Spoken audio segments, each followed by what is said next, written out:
Good evening. I'm John Campbell, the chairman of the Community Preservation Committee.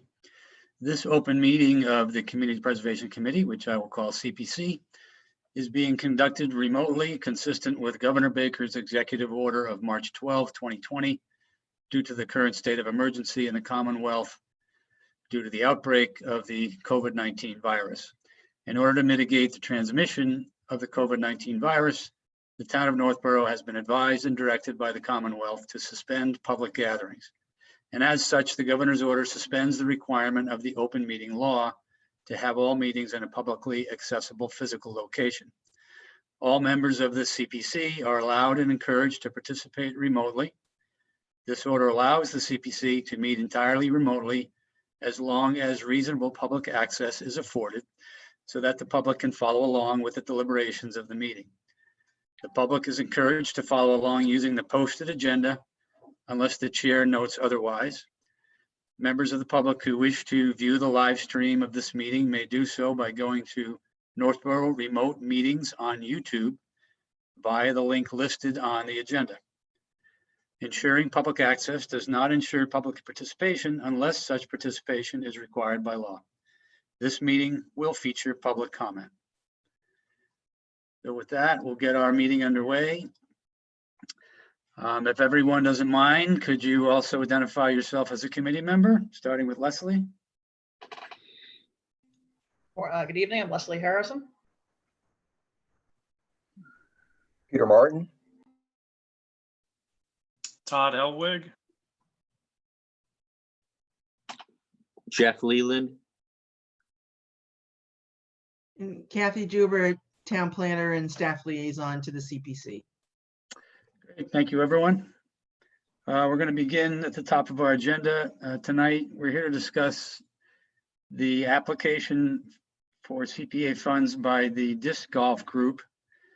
I'll refer you back to our January 9th open hearing at which we reviewed all the applications to the CPC for this year.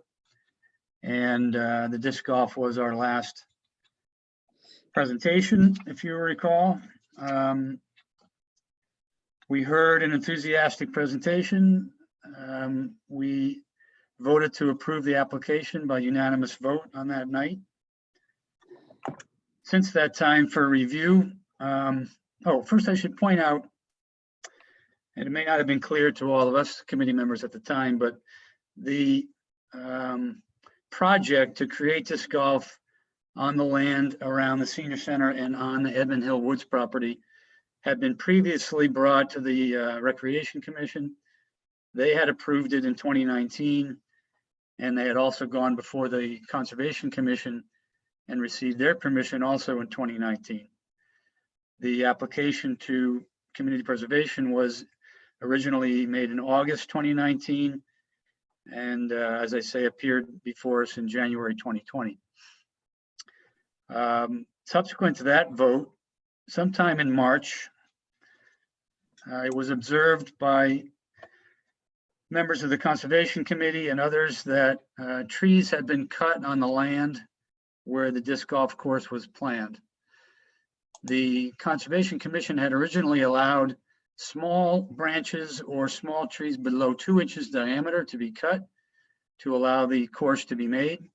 I'll refer you back to their application, by the way, where they had said in their words that no land needed to be cleared and that only small branches and logs on the ground would be needed to be cleared. It turned out that it was observed more than 70 trees had already been removed in March that were greater than 2-inch diameter. I observed this personally and saw that in several areas, large swaths of the woods were cleared out to make it easier to throw the discs.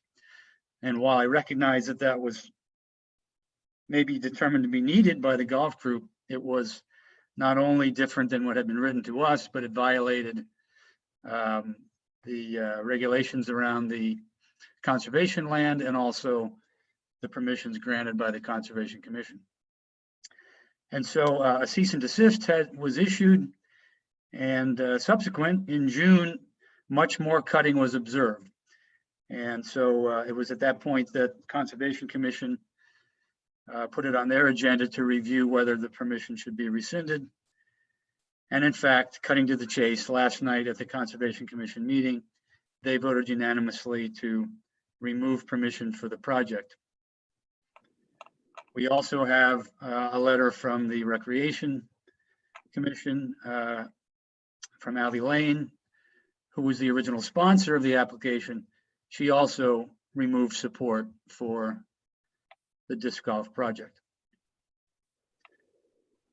So our task, as I see it, is to, taking that into account, determine whether we should reconsider our vote for the project to get funded and brought to town meeting. If I missed anything from the Conservation Commission perspective, Todd, would you fill in? And otherwise, any questions or comment by the committee? Yeah, I guess the only thing I would add is when we heard that from the project proponents last night, I mean, there was no real feeling that they were involved in the damage. The issue was we just lost confidence that they would be able to control others that were doing this in the future. And because of that, as the land stewards, we just couldn't see it going forward. They were implying, if I'm not incorrect, that it was not the applicants, David and his partner or wife, not sure who Kelly was. Steve and Kelly. Yeah, Steve, I'm sorry. Steve Dakai, is that pronunciation? Mhm. So he was the core sponsor. He was implying it was not him. And not in his group, I believe he spoke to those words. So we're to assume it's others who either like disc golf and thought they should be cleared, or others who just wanted to cut trees. Yeah.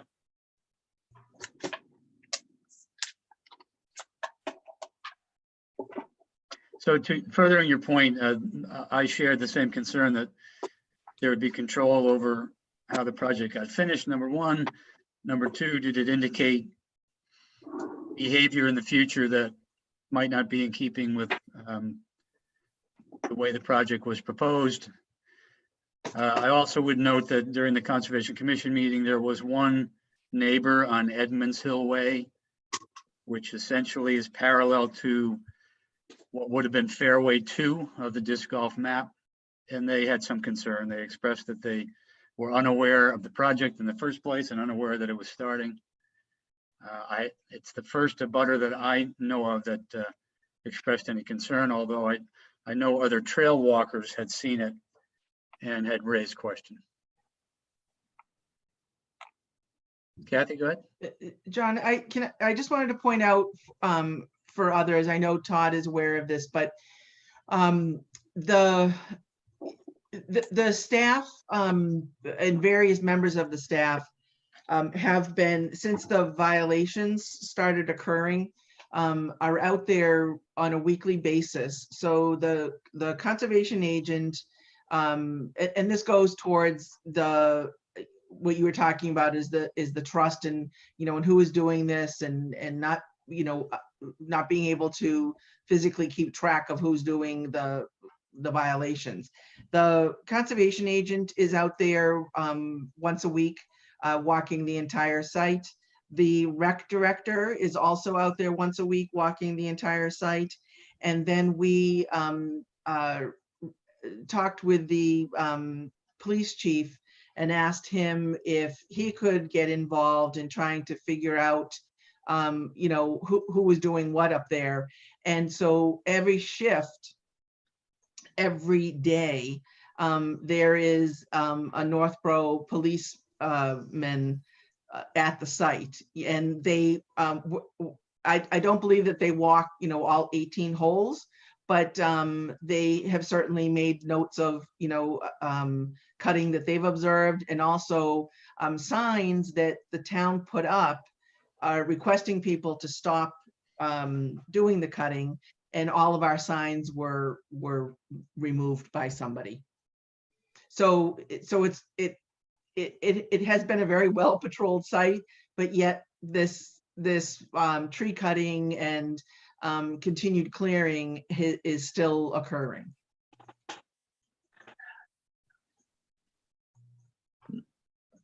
Yeah, Leslie, you're muted. Yep. did they even have permission? I'm a little confused about the timing of this too, because this is funding for next year. And you pointed this out at the Concom meeting last night, John, that did they even have permission to start on this project? And what did they need the funding for if they're basically completed it without our funding? If you look at their application budget, some of the funding was for signage, some of it was for leveling and creating a so-called tee box. Some of it was for the baskets themselves that create the hole. None of that had been installed. I thought the baskets, didn't they say last night, the baskets and signs were there? The last time I saw, there was buckets on top of posts where the baskets would go. I don't know. Oh, Kathy, okay. did you see Okay. Yeah, I that? don't know anything about the sport. Okay. Yeah. But even to my point, did they have permission to start? Yes, we had, and this is often the case with work that's been regulated by the Conservation Commission, that as long as you're in, compliance with the order or the notice that you've received from the Conservation Commission, you can go in and start to do, work. It's at your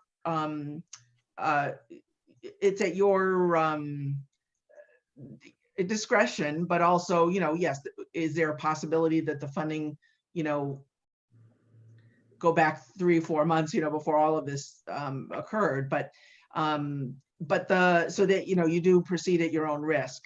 But in this particular case, what the Conservation Commission granted them to be able to do was so minimal. I mean, literally, I don't remember the exact amount of trees, Todd, but I mean, I think it was, like 5 trees on that entire site.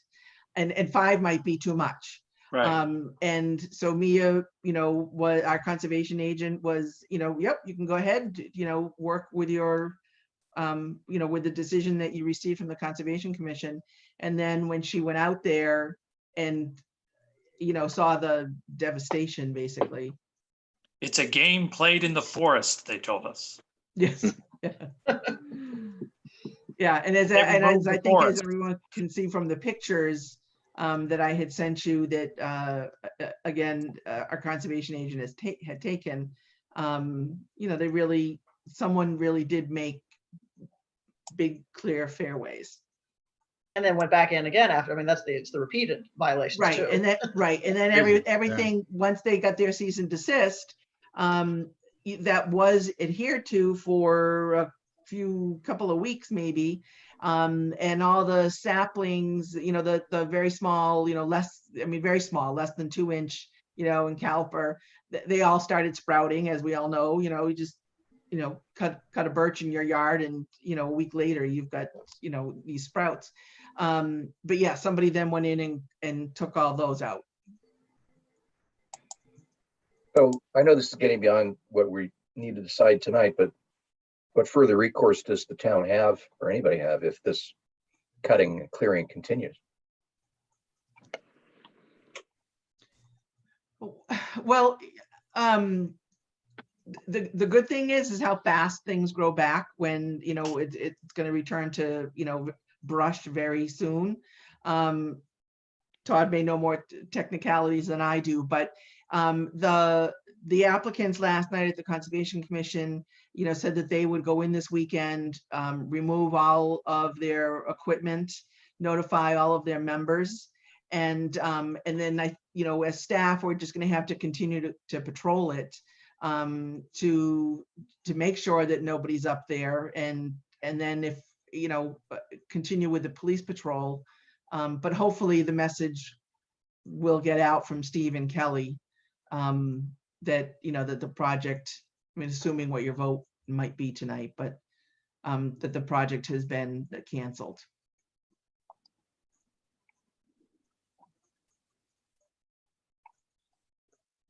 Todd, can you think of any precedent for anything like this that you experienced with Concom on a project?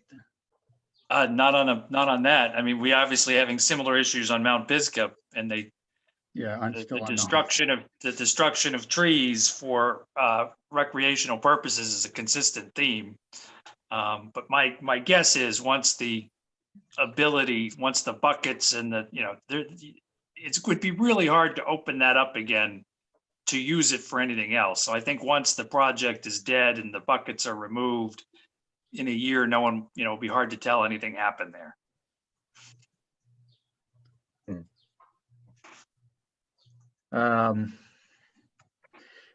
Well, and what about future planning off of this experience? So first of all, on the timing part, like Leslie mentioned, I was unaware that they, had permission to begin. And if we are funding something, maybe we need to be asking that at the time of the application. And then secondly, well, because it hadn't begun, I guess we didn't know to ask if any management, was taking place. But I guess Well, that- they It was needed more partly the job of the supervision. Conservation Commission, right? I mean, we manage the land. And so if somebody comes to ask us to do something on the land, we can give them permission to do it. They were Right. able to do what they could do without money. So, until they got to the point where they needed the money, they had permission to do it.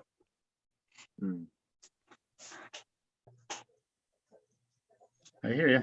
Well, at any rate, I found it disappointing because I got enthused about it at the time of the application. It seemed like a neat thing, but I think I've learned that we got to look a little closer.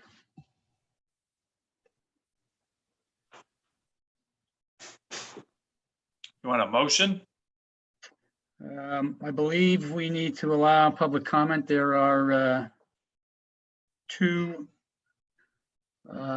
guests, and I need to Actually, John, know- if you just but before you go to the guest, one of the names is actually your new board secretary, who I absolutely should have introduced in the very beginning of this meeting. Melanie doesn't show up as a talking head on the meetings, but she is listening. So it's Melanie Rich. Melanie's been in our office for a couple of years as a part-time administrative assistant to the Conservation Commission, and then recently took on the Elaine Rose job, who is phasing into retirement from public work.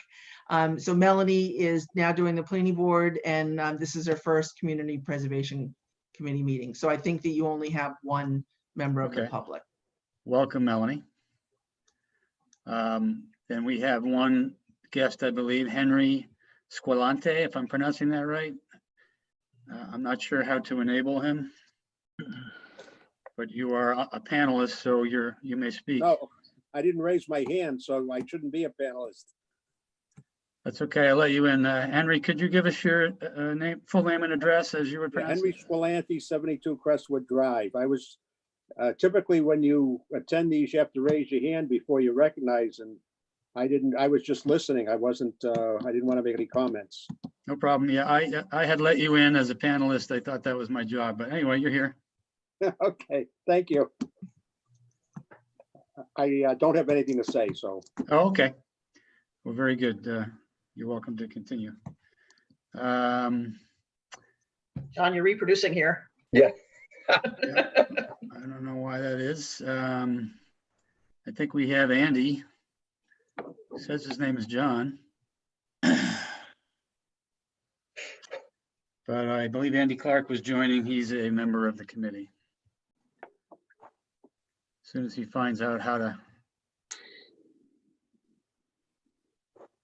You there, Andy? I can see you. There Okay, he is. I'm in there. Sorry about that. No trouble. So you're not another John Campbell. Thank God for you, but that's how you're listed. Because I followed the link that you sent me. Well, there you go. Anyway, then It's for the really not record, Andy Clark has joined. And Andy, brief summary, we just got done talking about the disc golf application. And long story short, the Conservation Commission voted to rescind their authorization for the project. And the Recreation Commission sent a letter removing their support as well as a result of their unauthorized excessive tree cutting on the property that had been noted in the memo sent to you. Yep. So we're at the point. Did you vote on it? No, we're right at the point of concluding our discussion or any comments, so chime in if you like. My only comment at this point would be if we don't move forward with it, we've chopped down the trees and we don't have trees or a golf course or a disc golf course. So I'm using the philosophy of sunk costs. So in the accounting way, so you've already lost what you didn't want to lose, but so now you have nothing to show for it. So proceeding, maybe not with this group, but you know, it's, the trees are gone. So no, we won't have our disc golf trees or anything. But that's just my view of it. I'm sure it doesn't align with the Conservation Commission. Well, there was, just to fill you in, both on that meeting and some of our discussion, some trees do grow back. We know that. I think that wasn't the only point. There was a concern about the disregard for the regulations of the land and the permissions given by the Concom, and therefore concern going forward. Was it an indication of the behavior of the group going forward and what else might go wrong? There was one abutter who had called in on that meeting, expressed concern they didn't know what was happening. And so I think it was mainly just because of the way it had been done. Most of the commission, Conservation Commission, was vehement against going forward. We did discuss, or was floated a couple times, was there some middle ground, or was there some plan of resolution, but that commission didn't want to entertain it right now. I wouldn't say it's impossible that the idea would come back, but it would have to be reintroduced. So that's the way they laid it. And like I say, I spoke once with Ally privately, and then she submitted a letter. They were quite disappointed and removed their support as well. So at least those are the facts that we have. No, I concur that they were jerks by their behavior and therefore unworthy of support, you know. Though I did see him building a bar along the net was consistent with golf, but no, I agree that they did not behave in any way appropriate, and therefore, you know, they shouldn't be supported. But out of the end result is we have neither trees nor disc golf. Hey, Todd, would you be able to repeat what you said before Andy got here about the regrowth and how long you thought it would take before we Wow. it happened? It's only the humble opinion of one real estate attorney, but I'd say probably in a year, it would be difficult to know that it was there. The damage had been done. I mean, the other thing just to keep in mind is the Conservation Commission revoked the permit to operate. So there is no disc golf. The only thing we have to decide is whether they're going to have money. Yep, no money then. Yeah, Peter. I'd like to make a motion that the Community Preservation Committee rescind its approval of the disc golf project at Edmonds Way. Second. So there was a motion by Peter and a second by Todd. Any other questions before we vote? Okay, if not, we're going to vote by roll call. Leslie? I'm in favor. Very good. Todd? Yes. Peter? Yes, Jeff? Yes. Andy? Yes. And this is John. I will vote yes as well. So it's 6-0 in favor of rescinding the application, which means we will not be presenting at town meeting the request for $26,071. So John, what we'll do is we'll put together a motion for this to be passed over. And, you may or may not, sort of, given the time, given how many people are there still at town meeting, whether, what kind of explanation you want to go into, but usually, someone will give a, 2-liner about why it's being passed over. So, given that you said that, what would other committee members think? Should there be an explanation? Should I do something? Or I must say, before you said that, I would have been inclined just to say it's passed over. And if there were questions, to answer them, but otherwise not elaborate. I agree with that. Yeah. Or you'd simply say, in light of the other subsequent decisions made by Concom and other bodies of the town, I thought it was appropriate to do that. That would probably be fair to specifically mention the removal of support then, yeah. Kathy, to the same point, was there talk about for the efficiency of town meeting of collapsing articles, like maybe collapsing all of the CPA funding articles into one? And would that affect the way something gets passed over if they were collapsed into one? I had originally talked to, I thought that would be an option, and had talked a little bit, in more detail with the town administrator. And because each article is so different from the next, it doesn't really work for the CPC articles to bundle them all together and just take Okay. one vote. Okay, thanks. Yeah, I'm glad that was the direction, I think, in particular the Assabet Park being so large and unique. It would have been one thing if we were just putting money into reserves primarily, but other than that article, it shouldn't be lengthy. Okay. And John, I'm assuming, as it has been in the past, that you would be doing all of the motions for the articles. I'm assuming same. Okay. I'm putting aside my Hawaiian vacation so I can be there. Not COVID. Mhm. I can't wait to see what that looks like. I saw one photograph of a town, I think Acton or somebody was in the newspaper. It looked pretty strange. Auburn did it out on their football field too, and it did. The picture was bizarre, as everything is right now. I totally agree. Okay, well, the only other item, well, first of all, we have minutes. Might as well get that business out of the way. Since everyone, I'm sure, read it ahead of time, Mhm. could I have a motion for the minutes of March 5, 2020?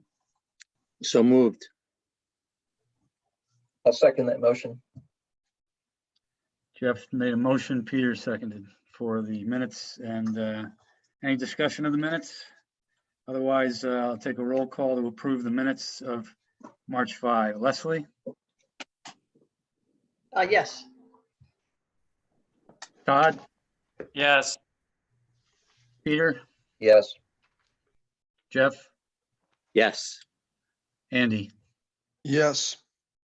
and a yes from me. 6-0, we approve the minutes. We already briefly talked about town meetings, so we're done with that. The only other item I had wanted to bring up was about CPA recognition signs. And we talked about this more than one year. I know the sign examples that you brought up, Kathy, or copied in the emails were some that Andy had produced.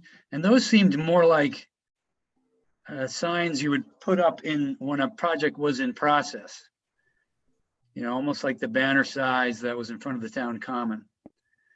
And what I was really talking about was smaller plaques that would indicate, this project funded by the Community Preservation Act, something to that effect. And so I wanted to get people's comment on that.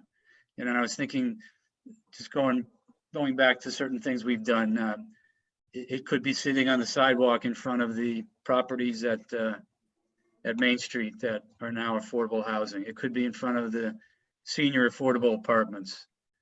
It could be in the town common area, perhaps near one of the entrances along a sidewalk there. And in the town common case, not to steal from obviously the main memorial. And, you know, and I know there's another plaque being put up by the town common committee, and that's part of why the idea popped into my head.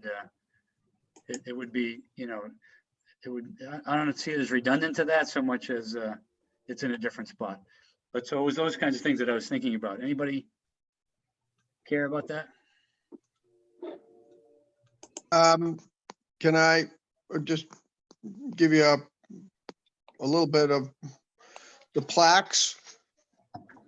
Plaques are beautiful and they're durable and they'll last forever. Most of the ones come with a lifetime warranty situation, especially the cast bronze, cast aluminum ones that you see, when you typically envision a plaque. They work best when they can be mounted on a building or mounted on a stone or mounted on something that's equally permanent. You can put them on poles and posts and they do last quite a while. So they are typically they last for a long time and they're very durable, but they're not very prominent and they're usually ignored. How's that for, you know, unless they're really in your face, like when you enter something or someplace where, you come to a gate and you have to enter the gate and it's right there and you put it, but if you put it on a stone in the garden, it will be beautiful and it'll be there forever and no one will ever read it. So, you might want to think of two components. One that is sort of your, hey, less permanent sign that brings attention to the fact that this project is here. And I say less permanent, I'm talking like 10 years of life, where a plaque that wants to commemorate the origin of the funding and things like that will last for forever. But it will be, like I said, that by their very nature, they're not very dynamic and therefore they're generally not really read too much, so that's my 2 cents worth. And they're also sort of pricey. Again, they're buying a permanent thing. And no one here locally actually makes them. You buy them from two national vendors that make them. If you're going a cast plaque. So their pricing is based on square inches and number of letters. So you get like 160 letters or 260 letters or something in your base price. And after that, they charge additional charge per character. So, and per any graphic and things like that. So they can go from like a $300 thing to a $2,500 thing pretty quickly and not significant changes in it. So I'm not trying to not sell you on them. I'm just trying to, the limitation of a plaque and the benefit of a plaque. It's, like I said, it's super permanent. So you should keep the messaging concise and make sure that we have a equally permanent place to mount them. Like I said, like a building wall or a large stone that could be set, for example, in a garden or a granite thing. Andy, the Historic Commission sponsored signs like the one at the Aqueduct and several other places. Is that the same as a plaque? I think that is, and I think I can't remember the exact. I can't put them into my. I can envision them. I just can't think of the size of them, but they do they're only a foot wide. They're roughly, I think, like 18 or 24 inches, maybe 3 feet tall. They're pretty big. Guess I'm wrong. Well, I can look them up. I mean, I have I've got some of my the proofs point- of them. I can try to find some. You proved my point. Well, I mean, you know, as an example, they're descriptive and you do have to walk up and read it. And it's not something you pretty much see as you drive by, and that certainly wasn't my intent either. So it was really just, that we had talked over the years of creating recognition in town for CPA, and yet I'm sure the people that live in the Main Street apartments, for instance, now, they don't want a 4x8, you know, sign in the front yard. And now that Town Common is up, we wouldn't do that either. It was one thing while it was going in. So, you know, as we go in the future, if something is being built and it's CPA sponsored, then the small in the ground campaign sign type is big enough for me, right? In most cases. That or the banner, the banners are good bang for the buck in terms of size and durability. They'll last, Right. they can last years actually outside, and if, mounted in a situation, but like 2 years. And the plaque, like I said, the most plaques the plaque itself comes with a lifetime warranty. So, and I think the ones at the historical, they're purchasing the pole that comes specifically with the plaque. And so it comes with the proper bracketing and things like that. Sure. I'll put Because some in. again, I get why they're more expensive than I always think they should be now. So Yeah. yeah, so that really in my mind, it was, you walk up to, to a trail, you walk in the Green Street Trail Network now, and there's a nice sign put up by the Trails Committee, is something put on their post that, this partially funded by CPA. And then those affordable housing projects. And then, like I say, the idea came up around the Town Common, which, it's not so much this year, but years ahead, you walk in, you say, oh, this was a CPA project. I know that there, like I mentioned, there's a plaque underway and the wording was bantered about, and somewhere in it, it's just, it thanks the Community Preservation Committee, or the Community Preservation Act. So perhaps that's good enough in the case of the Town Common.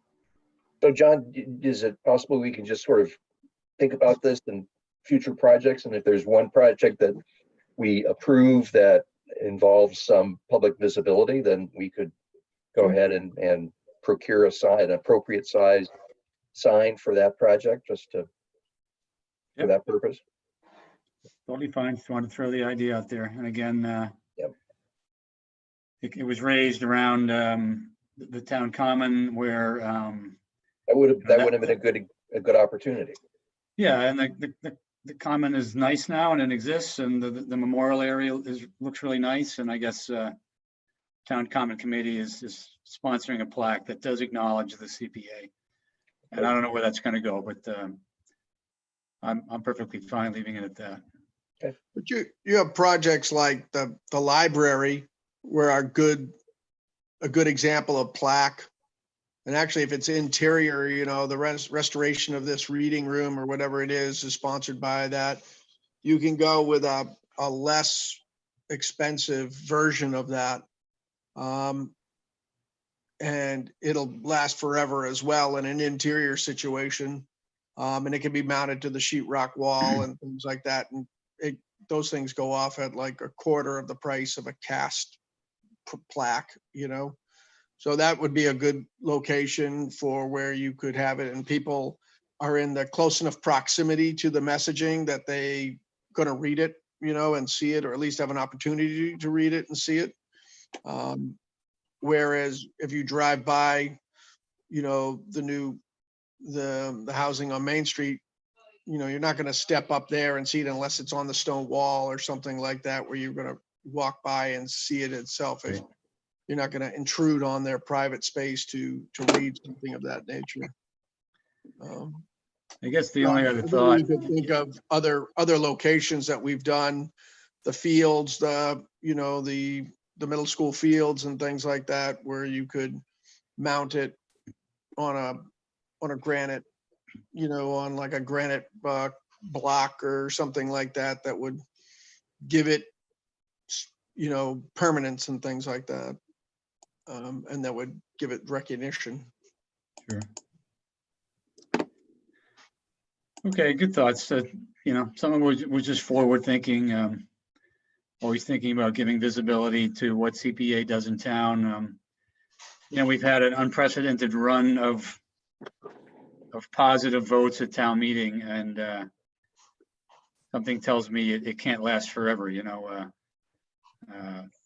Years from now, hopefully the different generation starts voting, and different people don't know what CPA is, and somewhere along the line, there'll be objections to, why am I paying for this?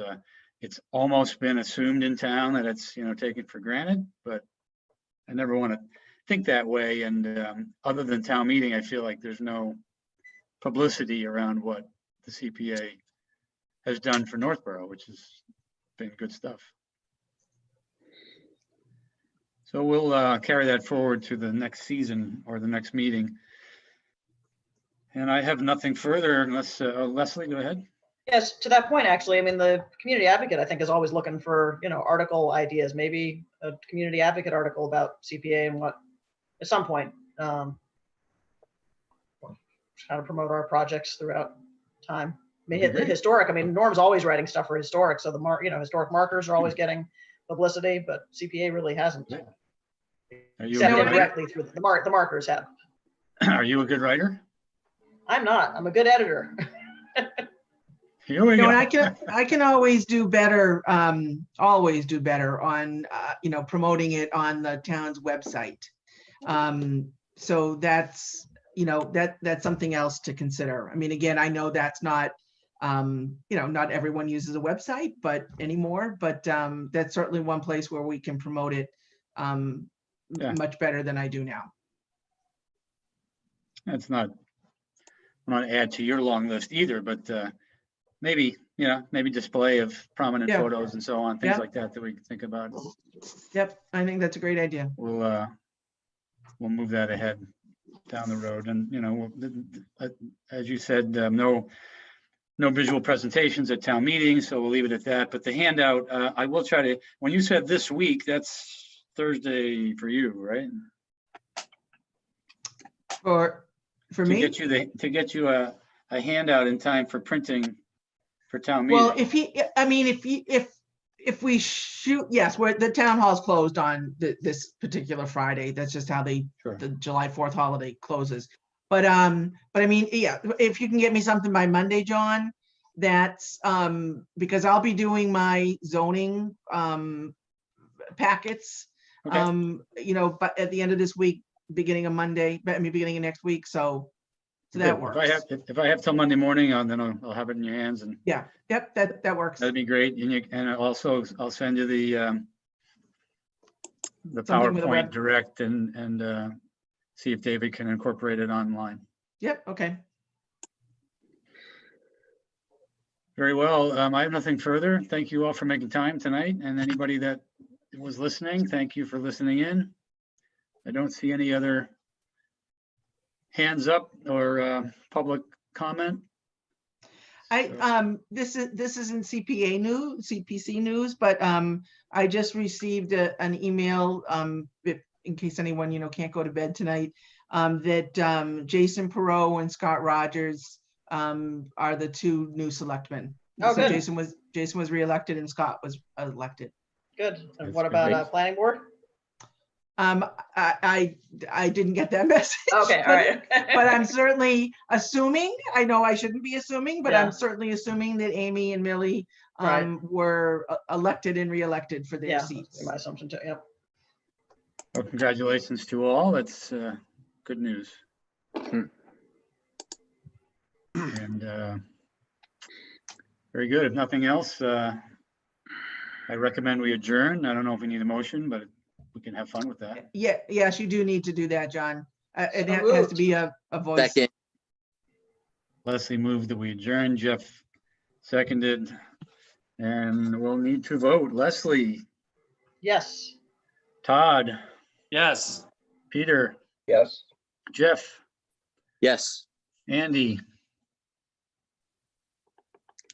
Andy, you want to adjourn? Yes. And me, yes. Thank you all again. Good night. Thank you, Night, John. everybody. Good night. Night, everyone. Bye-bye.